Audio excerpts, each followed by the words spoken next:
Bonjour à tous, on se retrouve aujourd'hui dans cette nouvelle vidéo avec un jeu qui nous vient de chez savoirjouer.com et qui s'intitule Images en tête.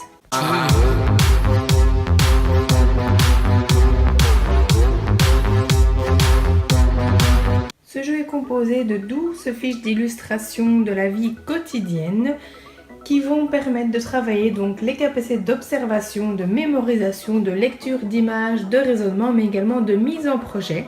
On va pouvoir utiliser ce jeu avec des enfants lecteurs ou non, mais également avec des adultes. Les scènes sont en double. Vous avez d'une part une image incomplète avec un texte complet et puis une image complète avec un texte à trous.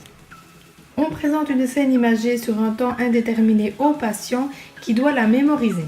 On cache ensuite l'image et on va proposer une série de questions au patient, soit avec le niveau 1 qui sont donc des questions plus concrètes, soit avec le niveau 2 qui sont donc des questions plus fines. Si on veut travailler au niveau de l'observation, on va présenter les deux fiches au patient.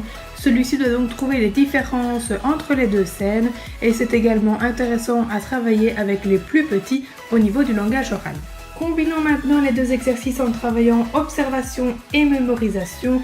On propose une fiche au patient qui l'observe pendant un certain temps.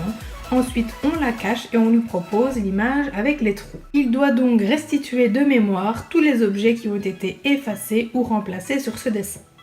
Vous pouvez ensuite travailler au niveau de la lecture d'images. Le patient a donc devant lui face visible une scène et vous lui proposez les questions niveau 2. Au niveau de la lecture de texte, donc le patient prend l'image à trous et le texte complet.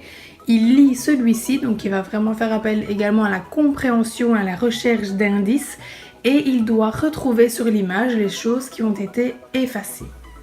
Vous avez ensuite l'exercice inverse. Le patient va devoir lire le texte à trous et grâce à l'image déterminer ce qu'il manque. Vous pouvez évidemment photocopier directement le texte pour que le patient puisse écrire dedans. On va donc travailler en plus de la compréhension les compétences d'orthographe. Voici donc pour ce chouette matériel très complet qui nous vient de Savoir Jouer, qu'on va pouvoir utiliser avec nos ados et nos adultes puisque les illustrations ne sont pas du tout infantilisantes et en plus comme ce sont des situations du quotidien, ça peut lancer de nombreux débats. J'espère que cette vidéo vous aura plu, je vous poste le lien en barre d'infos comme d'habitude et je vous dis à mercredi prochain pour une nouvelle présentation de jeu.